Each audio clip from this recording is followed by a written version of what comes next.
आमची खूप मोठी फॅमिली आहे बेटा. आम्ही 20 जण एकत्र राहतो. त्याच्यामध्ये आई बाबा आहेत माझे, आम्ही माझ्या सख्या 5 बहिणी, 3 भाऊ, माझे भाचे, त्यांची मुलं, अशी खूप सगळे मिळून आम्ही आजही एकत्रित राहतो.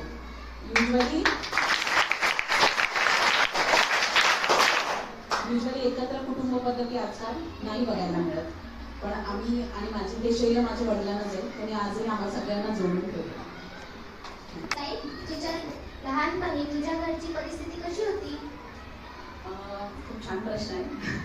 मी पण मिडल क्लास फॅमिलीतूनच वर आलेली आहे. माझ्या वडिलांनी खूप कष्ट केले. आज मी जेही काय आहे किंवा आमचे भावंड जेही काही या क्षेत्रापर्यंत पोहोचले, credit goes to my father.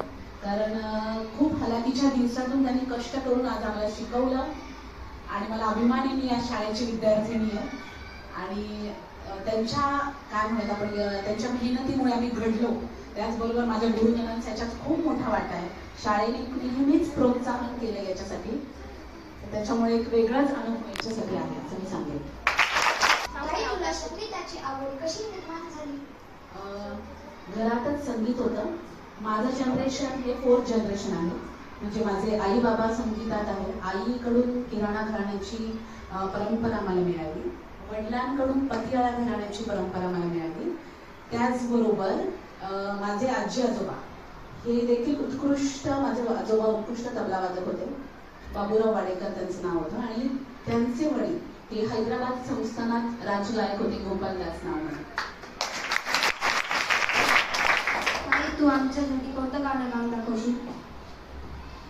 Me 2-3 performance तुमच्यासमोर म्हणजे सादर करेन.